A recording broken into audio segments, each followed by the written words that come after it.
Hello everyone and welcome back to another lecture of Unlock NEET. Class, as we discussed कि हम class 11 का first chapter complete कर चुके हैं। सारे वीडियोस को आप चेकआउट करें। The links are given below in the description box. हर टॉपिक को काफ़ी इलैबोरेट और कॉम्प्रिहेंसिव तरीके से समझाया गया है, right? But once you are done with your topic you need to go through your NCERT. इसीलिए हम हर चैप्टर के एंड में एनसीईआरटी टेक्स्ट बुक का एक ब्रीफिंग करेंगे। So let's get started with the briefing of NCERT textbook. First chapter the living world, class 11। Ernst Mayr, अगर आपको याद आ रहा है, अर्नेस्ट मेयर जिन्होंने दिया था the most accepted concept of species, right? And he was the one जिनके according species was considered to be genetically closed system and also bacteria as not biological species. So class, scientist name भी आपसे NCERT text book के पूछे जाते हैं आपके NEET के exam में। Okay, now will start what is living. Class, यहाँ पे आपको ये वाली जो लाइन दी है, all living organisms grow, increase in mass and increase in number of individuals are twin characteristics of growth. Class, ये बहुत ही इंपॉर्टेंट लाइन है। This line has to be understood. ये मैंने आपको बताया भी था कि यूनिसेल्युलर ऑर्गेनिजम्स के लिए सेल मास इंक्रीज होना और सेल नंबर इंक्रीज होना, they are considered to be the twin characteristics, right? Then class, multicellular organisms they grow by cell division. Plants में this growth by cell division occurs continuously throughout their life span. आपको बताया था कि plants में present होते हैं meristematic tissues, जिनकी वजह से इनमें ग्रोथ होती है इनडेफिनिट या फिर unlimited. In animal this growth is seen only up to certain age, right? यहाँ पे class, unicellular organisms also grow by cell division. One can easily observe this in vitro culture by simply counting the number of cells under the microscope. यहाँ पे आप देखिए class, in majority of higher animals and plants, growth and reproduction are mutually exclusive events. Class, आपको याद रखना है कि हमने डिस्कस किया था कि यूनिसेल्युलर ऑर्गेनिजम्स के लिए growth and reproduction they are considered to be mutually inclusive events, right? क्योंकि ये दोनों ही इवेंट्स क्या हैं? सिनोनिम्स हैं। They are considered to be same events. जबकि आपके हायर प्लांट्स एंड एनिमल्स में they are considered to be mutually exclusive events. ये टर्म मैंने आपको बताया था when we were doing the characteristics of living organism. Growth वाला टॉपिक आप देखिएगा और उसको एक बार रिकॉल करिएगा। Now class, also you can see here mountain, boulders and sand mounts do grow. हमने बात किया था एक्सट्रिंसिक ग्रोथ की, राइट? वहाँ पे हमें पता चला था कि नॉन लिविंग ऑब्जेक्ट्स में भी ग्रोथ होती है by addition of substances on its surface. This kind of growth exhibit by non living object is by accumulation of material on the surface. इसके बाद class, growth therefore can not be taken as defining property of living organism. Conditions under which it can be observed in all living organisms have to be explained and then we understand that it is a characteristic of living system. क्यों हमने growth को एक non defining feature कहा था? Because यहाँ पे growth ने second criteria, that is it should not be seen in non living, right? लेकिन यहाँ पे आपको ग्रोथ नॉन लिविंग में भी देखने मिलती है। एग्जाम्पल्स आप देख लीजिएगा, एनसीईआरटी ने दिए हैं। Mountain, boulders, sand mounts, they do grow, right? Extrinsic growth होती है। नेक्स्ट कैरेक्टरिस्टिक क्लास, यहाँ पे आपको दिखाया है रिप्रोडक्शन का। Reproduction likewise is a characteristic of living organism. In multicellular organism reproduction refers to production of progeny possessing features more or less similar to those of parents. Class, यहाँ पे आप ये वाला पॉइंट याद रखिएगा। यहाँ पे आपसे फ्रीक्वेंटली आस्क्ड क्वेश्चन है ये। Fungi multiply and spread easily due to millions of asexual spores they produce. Lower organisms like yeast and hydra, we observe budding. Planaria, flatworms, we observe through regeneration. That is, fragmented organism, they regenerate the lost part of its body and become new organisms. fungi, filamentous algae, the protonema of mosses, all easily multiply by fragmentation. When it comes to unicellular organisms like bacteria, unicellular algae और amoeba, reproduction is synonym with growth. वही वाला point है जो हमने ऊपर growth में discuss किया. That is increase in number of cells, right? अब यहाँ पे आप देख लीजिएगा, there are this one. This line is important. There are many organisms which do not reproduce like mules, sterile worker bees, infertile human couples, etc. आपको मैंने बताया था growth के अलावा reproduction is also considered to be non-defining, क्योंकि reproduction में कुछ ऐसे exception देखने मिले, right, which do not undergo fertilization. And the example मैंने आपको mule का और sterile worker bees का बताया था. Here we have some infertile human couples. कुछ ऐसे human couples भी होते हैं जिनमें fertilize करने की tendency नहीं होती. Even they are considered to be sterile. तो इस तरीके से reproduction is not seen universally in all living organisms. इसीलिए हमने reproduction को भी कहा था non-defining feature. Next characteristic is metabolism. Class यहाँ पे आपको इस वाली लाइन को समझना है. Metabolism आपको बताया था कि whatever chemical changes occurring in organism, they are considered to be metabolic reactions. ये आप देखिए, this definition we have already complete. ये वाली definition हमने समझी थी. The sum total of all chemical reactions occurring in our body is metabolism. No living objects exhibit metabolism, right? ये line भी हमने बहुत अच्छे से समझी है कि metabolic reactions can be demonstrated outside the body in cell-free system. जहाँ पे हमने बात किया था in vitro reactions के बारे में, आपको बताया था कि सेल के बाहर भी metabolic reactions होती हैं, right? in vitro conditions में. लेकिन दो ये reactions in vitro हैं, इन रिएक्शंस को हमने कंसिडर किया था लिविंग रिएक्शन. इसीलिए ये लाइन आपकी बहुत इंपॉर्टेंट है. Metabolic reactions in vitro are not living things but surely living reaction. इसीलिए cellular organisation of the body is the defining feature of life forms. Metabolism के साथ साथ सेल्यूलर ऑर्गेनाइजेशन भी आपका क्या है, defining feature of living organism. फिर next class यहाँ पे नेक्स्ट आपको कॉन्शियसनेस था. नेक्स्ट प्रॉपर्टी कॉन्शियसनेस आपको बताया था that it is considered to be the ability to sense the environment और surrounding and respond to these stimuli which could be physical, chemical और बायोलॉजिकल, राइट.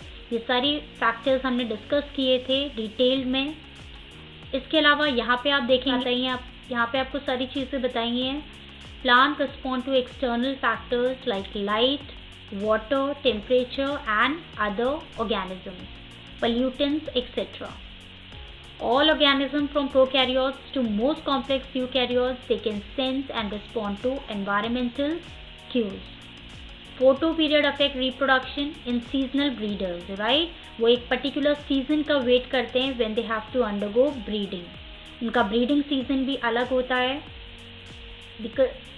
ब्रीडिंग सीजन भी अलग होता है. The reason being they are sensing the environment, उसके according वो अपना breeding time choose करते हैं. Both plants and animals. इसके अलावा ह्यूमन बीइंग्स में ये हमने डिस्कस किया था. कॉन्शियसनेस के अलावा they have the property of self consciousness. Consciousness therefore becomes the defining property of living organism. Self consciousness आपको बताया था जिसकी वजह से humans they consider themselves to be the most dominating person on this earth. We also discussed this question class. यह हमारे lecture में covered है जब हमने कॉन्शियस वाला टॉपिक कवर किया है कि पेशेंट्स जो कि आपके वर्चुअल सिस्टम से सपोर्टेड हैं, right, they are in coma. तो ऐसे पेशेंट्स लिविंग हैं या फिर नॉन लिविंग है. इसका रीज़न, इसका आंसर हमने बहुत डिटेल में एक्सप्लेन किया है. बहुत ही अच्छे तरीके से इसके आंसर को हमने एक्सप्लेन किया है. Please do check out the links which are given below in the description box. अगर आपने वीडियोस अभी तक नहीं देखे so do check it out ये आपको बहुत हेल्पफुल हैं क्योंकि यहाँ से आपके बहुत ज़्यादा ट्रिकी क्वेश्चंस फ्रेम होते हैं। इसके अलावा क्लास ये वाली जो लाइन है बायोलॉजी की डेफिनेशन आप देख लेना। Biology is the story of life on earth. Biology is the story of evolution of living organism on earth. All living organisms present, past, future are linked to above by the sharing of common genetic material but to varying degree. ये definition important है, इसको आप याद रखें। ये statement based questions के लिए आपसे पूछा जाता है as per NCERT. NCERT class एक आपके लिए इट्स लाइक सोल है, राइट? आपको अगर अपनी नीट में बायो के मार्क्स बढ़ाने हैं तो NCERT का पूरा लाइन टू लाइन आपको पता होना चाहिए। इस चैप्टर में मैं वही कर रही हूँ, मैं आपको जो भी इम्पोर्टेंट स्टेटमेंट्स हैं वो बता रही हूँ, आप अंडरलाइन करिए, राइट? हर टॉपिक से रिलेटेड जो भी डिटेलिंग है वो आप लेक्चर्स में पढ़िए। लेक्चर्स पढ़ने के बाद आप इस NCERT टेक्स्ट बुक को ज़रूर पढ़ें, के बाद ही आपका पूरा कंटेंट, पूरा जो कॉन्सेप्ट बिल्ड है वो पूरा होता है, right? And this will also clear most of your doubts. और अगर आपको कोई भी डाउट है चैप्टर से रिलेटेड, NCERT टेक्स्ट बुक से related, you can easily ask in the comment box. Also आप हमें मेल कर सकते, mail ID is given below in the description box, यहाँ पे स्क्रीन पे भी आपको दिख रही है, राइट? कोई भी क्वेश्चन इस चैप्टर से रिलेटेड अगर आपको है तो you can easily connect and ask. तो क्लास आगे बढ़ते हैं। Another topic diversity in the living world. यहाँ पे आपको बताया था कुछ डेटा, ये वाला इंफॉर्मेशन आपको याद रखनी है, 2 मैंने अपने लेक्चर में कवर किया है। Number of species that are known and describe 1.7 to 1.8 million, याद रखनी है, बहुत ज़रूरी डेटा है ये। दिस रिफर्स टू बायोडाइवर्सिटी और number of types of organism present on earth. We should remember here that as we explore new areas, even old ones, new organisms are continuously being identified. Class इसके अलावा अगर आप यहाँ आएंगे तो हमने basic elements की बात की थी, राइट? टेक्सोनॉमी, इतने वास्ट ऑर्गेनिजम्स को पढ़ने के लिए, इनको समझने के लिए, इनके आइडेंटिफिकेशन के लिए, राइट? टेक्सोनॉमिस्ट ने क्या किया, उन्होंने कुछ कैटेगरीज बना दी so that it becomes easy for us to identify them. तो क्लास यहाँ पे आप देखेंगे, यहाँ पे एक और चीज़ क्लास, NCERT टेक्स्ट बुक कभी भी आपको चीज़ें बहुत सीक्वेंस में नहीं देता है। Things are they are kept here and there. तो अगर आपने मेरे लेक्चर्स को देखा है, समझा है, तो हमने बहुत ही ज़्यादा सिस्टमैटिक और फ्रेम्ड तरीके से चीज़ों को समझा है। उन लेक्चर्स को देखने के बाद जब आप NCERT पढ़ते हो, things get very much clear to you, right? NCERT में चीज़ें बहुत इधर उधर हैं, पर आपको कनेक्ट करना है और इस तरीके से अपने लिंक्स को क्रिएट करना है। यहाँ पे देखिए class, as stated earlier there are millions of plants and animals in the world. We know the plants and animals in our world by the local names. Vernacular name की बात हमने जो की थी, these local name would vary from place to place. Even within a country, probably you would recognize the confusion that would be created if we did not. अगर आप एक particular nomenclature follow नहीं करते हैं, राइट? एक scientific या botanical name organism को नहीं देते हैं, तो हर कोई उस ऑर्गेनिज्म को अपनी लोकल लैंग्वेज में कुछ अलग नाम से प्रिटेंड करेगा, अलग नाम से उसे एक्सप्रेस करेगा। Then it becomes very difficult for scientist, right, to understand.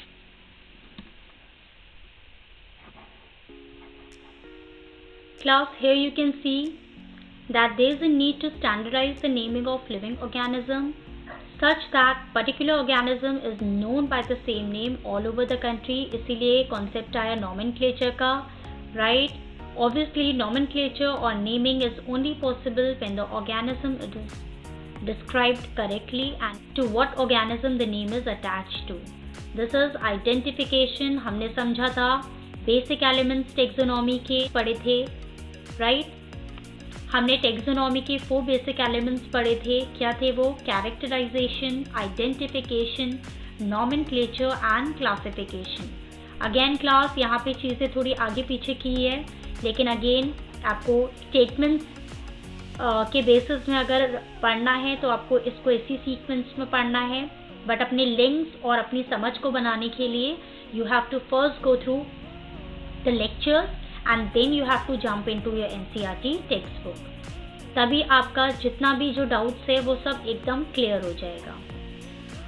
Nomenclature के लिए मैंने आपको बताए थे, कुछ कोड्स बताए थे। I explained you 5 codes. NCERT have given you 2 ICBN for naming plants, that is International Code for Botanical Nomenclature, and the other one for naming animal, it is ICZN, that is International Code of Zoological Nomenclature. Right class? इसके अलावा यहाँ पे आप देख सकते हैं कि biologist ने जो नेमिंग सिस्टम दिया, साइंटिफिक कुछ रूल्स बनाए थे। हमने बाइनोमियल सिस्टम की अगर बात करेंगे तो 2 कंपोनेंट सिस्टम है। 2 component में the generic name is the first name and the other name is specific epithet or species name.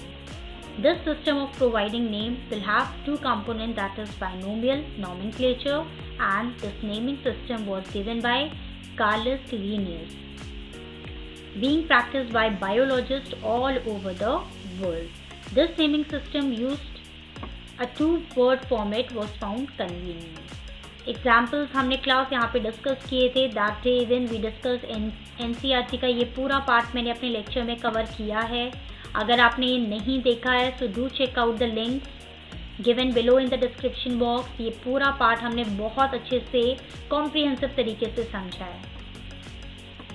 Then class also we discussed कि अगर ऑथर नेम हम अपने साइंटिफिक नेम में इंक्लूड करते हैं, this line is important class, कि author का नाम हमेशा स्पेसिफिक एपिथेट के बाद आएगा and the name has to be written in abbreviated form, इस तरीके से लिन, राइट। इसके अलावा इटैलिसाइज नहीं होना चाहिए और उसे अंडरलाइन भी नहीं करना, right. And what does this name indicate? Name indicate the name of that person जिसने उस स्पीशीज को पहला डिस्क्राइब किया। तो Linn is a short form to Linnaeus. Then classification भी हमने डिस्कस कर लिया था कि classification is a process by which anything is grouped into convenient categories based on easily observable characters. Please do check out the lectures class. ये सारे basic elements को बहुत अच्छे से एक्सप्लेन किया गया है 4 बेसिक एलिमेंट्स ऑफ टेक्सोनॉमी में। Then the scientific term for these categories is taxa. हर कैटेगरी जो हम बात कर रहे थे ना 7 ऑब्लिगेट कैटेगरी है, हर कैटेगरी को एक साइंटिफिक टर्म दिया है, दैट इज टेक्सा। टेक्सोनॉमी क्या है देखिए class. Based on characterization all living organism can be classified into different taxa. This process of classification is taxonomy. Okay class, yes मैंने आपको बताया था कि टेक्सोनॉमी जो है कैरेक्टराइजेशन के बेसिस पे इट कैन बी क्लासिकल और मॉडर्न। जहाँ पे हमने डिस्कस किया था कि अगर मॉर्फोलॉजी के बेसिस पे हो रही है तो हम इसे क्या बोलते हैं, क्लासिकल, और मॉडर्न में भी इंक्लूडेड अदर कैरेक्टरिस्टिक्स जिसके बेसिस में हम ऑर्गेनिज्म का कैरेक्टराइजेशन करते हैं। ये वाला पार्ट जो है क्लास ये इंपॉर्टेंट है। ये देखिए बेसिक एलिमेंट्स टू टेक्सोनॉमी इन्होंने यहाँ पे दिया है। Characterization, identification, classification and nomenclature are the process that are basic to taxonomy. Right class, ये important है। ये सारा information मैंने अपने lectures में आपको बहुत डिटेल तरीके से बताया है। Word systematic derived from Latin word systema, which means systematic arrangement of organism. Linnaeus used systema naturally as the title of his publication. The scope of systematic was later enlarged to include identification, nomenclature and classification. Systematic take into account evolutionary relationship between organisms. Then class taxonomic categories हमने discuss किया था। Another major topic taxonomic categories क्या हैं, right? यहाँ से आप देखिए classification is not a single step process but involves hierarchy of steps in which each step represents rank or category. since the category is a part of overall taxonomic arrangement, it is called taxonomic category, and all categories together they constitute taxonomic hierarchy, or in fact represents a rank and is commonly referred to as taxon, or we call it as taxa. Class ये वाले terms में आप confuse मत होना, right? Taxa क्या है, tax on क्या है, तो वो उन्हीं के सिंगुलर और प्लूरल फॉर्म्स में उन्होंने अलग अलग से दिया है. सो क्लास टेक्सोनोमिक कैटेगरीज में हमने ऑलरेडी डिस्कस किया था 7 ऑब्लिगेट कैटेगरीज, राइट? हमने किंगडम से स्पीशीज तक सारे कैटेगरीज को बहुत ब्रीफली डिस्कस किया है. ऑल्सो वी अंडरस्टूड क्यों हमने स्पीशीज को लोएस्ट कैटेगरी में रखा है इस टेक्सोनोमिक हियरार्की में, and why is kingdom placed at the top. तो species, as we have already discussed, that it is considered to be a group of individuals, organisms with fundamental similarities as species. Class इसके examples जो हैं इस part में वो important हैं, वो आप देख लीजिएगा, क्योंकि मोस्टली एनसीईआरटी के जो एग्जाम्पल्स होते हैं they are considered to be important. यहाँ पे आपको Mangifera indica, Solanum, tuberosum, Panthera, leo, all the three names Indica, Tuberosum and Leo represents the specific epithet, while the first word Mangifera, Solanum and Panthera, they are genera and represents another higher level of taxon or category. Class, taxon, category, these are considered to be the same, right? यहाँ पे एक example है आपका, this is quite important. Panthera has another specific epithet called tigris, and Solanum includes species like Nigrum and Melongena. Human beings belong to the species Sapiens, which is grouped in genus Homo. The scientific name thus for human being is written as Homo sapiens. Class यहाँ पे आपको जो scientific names दिए हैं, Panthera leo है, Panthera tigris है, ठीक है? ये वाला एग्जाम्पल हमने ऑलरेडी डिस्कस किया था, where we took the example for Solanum, Nigrum, Melongena and Solanum tuberosum, right? तो यहाँ पे आपको पता चल गया कि genera is the same while the species epithet name have changed.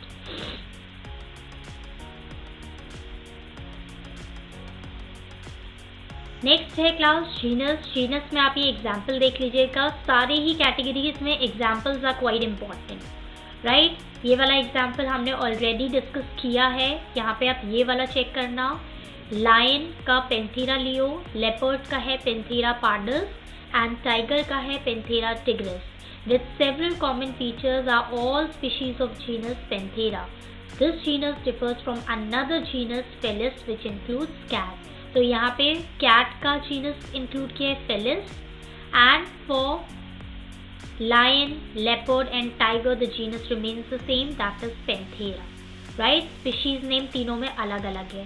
As we already discuss कि दो अलग अलग ऑर्गेनिजम्स हैं, दो अलग अलग स्पीशीज हैं, तो उनका नाम सेम नहीं होना चाहिए, राइट? चाहे वो बोटानिकल नॉमेनक्लेचर की बात हो, चाहे वो जूलॉजिकल नॉमेनक्लेचर की बात हो. फैमिली में we have discuss group of genus, right, with less number of similarities as compare to genus and species. Class, क्योंकि हम ऑलरेडी डिस्कस कर चुके हैं कि जैसे जैसे हम हियरार्की में ऊपर बढ़ते जाएंगे species to kingdom, number of common characters और नंबर ऑफ सिमिलैरिटीज क्या होती जाएंगी, कम, राइट? इसके अलावा यहाँ पे आप एग्जाम्पल देख लीजिएगा, ये सारे एग्जाम्पल्स हमने अपने टेक्सोनोमिक हियरार्की वाले लेक्चर में कवर किए हैं, right? So the example part of each category is important class, right? Mostly वही आपसे पूछे जाते हैं. नेक्स्ट है ऑर्डर. ऑर्डर में भी आप देख लीजिएगा यहाँ पे, ऑर्डर में भी आप देख लीजिएगा यहाँ पे, order being a high category is the assemblage of family which exhibit few similar characters. The similar characters are less in number as compared to different genera included in a family. Plant family like Convolvulaceae, Solanaceae are included in the order Polymonales. Class, ये वाला category हम discuss किया है. Please do check.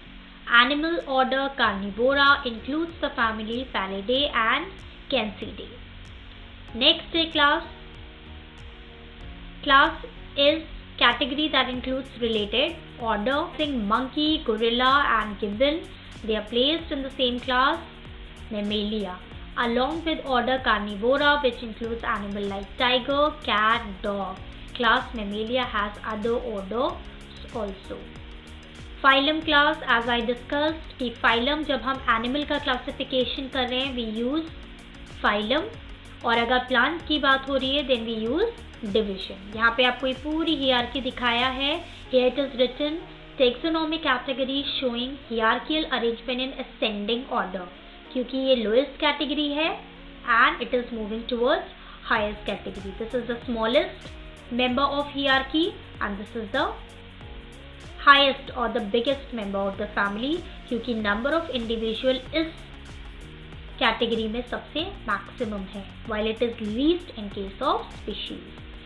Phylum में class, again examples, सारी categories के mostly examples ही important हैं. यहाँ पे आप देखिएगा based on the common characters like presence of notochord and dorsal hollow neural systems are included in phylum Chordata. In case of plant, classes with few division characteristics are assigned to higher category that is called division. Last है kingdom. All animals belonging to various phyla are assigned to highest category called kingdom. Animalia in the classification system of animals. The kingdom Plantae on the other hand is distinct and comprises all plants from various divisions. Right class?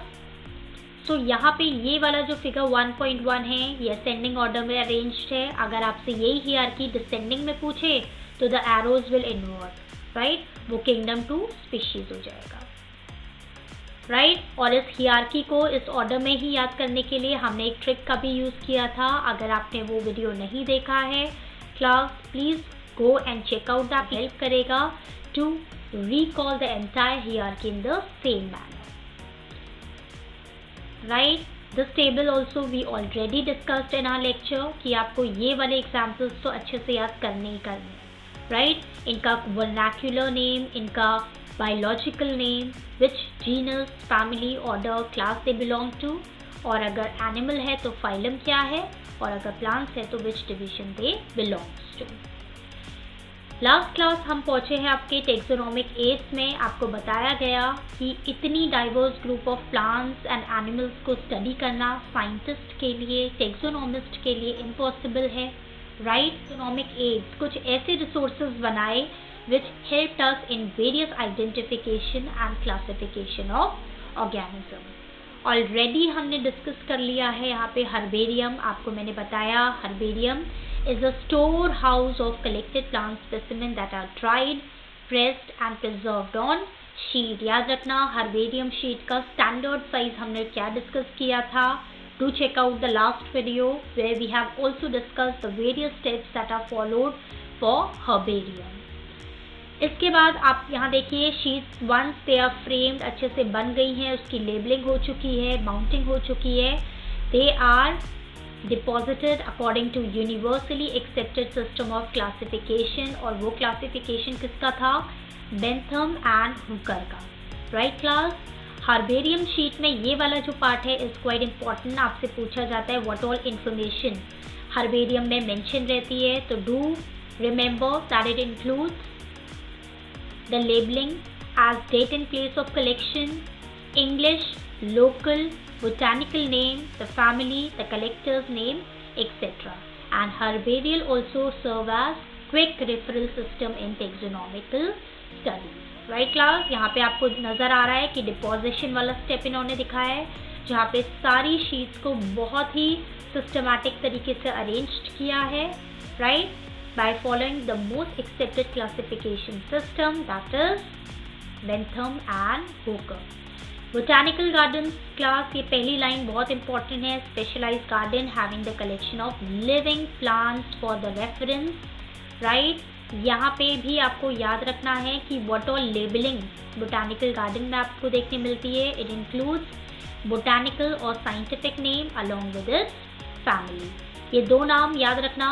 The famous botanical garden at Kew, England, and Indian Botanical Garden, Howrah, India, and at National Botanical Research Institute, Lucknow. ये 3 name again is important from your exam point of view. Museum class, museum ये आपका important है. It have the collection of preserve plants and animal studies for study and references. Right, यहाँ पे हमने discuss कर लिया था कि बहुत अलग अलग तरीके से हम म्यूजियम में बोथ प्लांट्स और एनिमल्स को प्रिजर्व करते हैं. The preservation done in containers और jar using preservative solution. Do remember the name of solution जो हमने डिस्कस किया था. राइट, प्लांट्स एंड एनिमल्स को हम प्रिजर्व करते हैं एज ड्राई स्पेसिमेन. इंसेक्ट्स के लिए इंसेक्ट्स बॉक्स आपको बताया था. Right, they are being collected, they are killed and they are pinned there. Right, large animals की स्टफिंग होती है and then they are preserve. और ऑल्सो जो एनिमल्स है they are preserve in the form of skeleton. Right class. Next is zoological parks. Zoological parks, as you already know, that they are the places where wild animals, they are kept in protected environments under human care, which enable us to learn about their food habits and behavior. Right?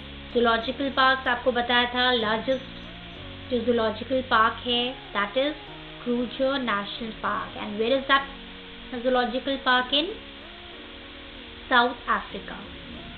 Next है class की और taxonomic की. Right, यहाँ पे हमने discuss किया था that this is use for identification of plants on the basis of similarities and dissimilarities. यहाँ पे क्लास आपको पूरे स्टेप्स में मैंने बहुत अच्छे से लास्ट लेक्चर में समझाया था कि इस की में क्या होते हैं.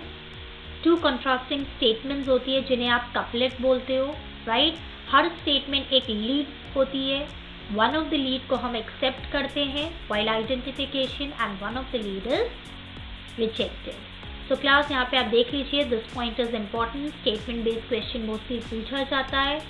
The keys are based on contrasting behaviour generally in a pair called couplet. It represents the choice made between 2 opposite options. हमने एक एग्जाम्पल डिस्कस किया था वर्टिब्रेट्स का. Do they have four, yes, no. तो ये 2 कंट्रास्टिंग स्टेटमेंट्स थी.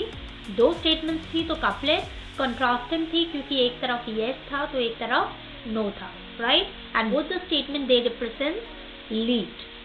It represents the choice made between 2 opposite option. This result in acceptance of only one and rejection of the other. Each statement in the key is called a lead. Separate taxonomic key are required for each taxonomic category such as family, genus, species for identification purpose.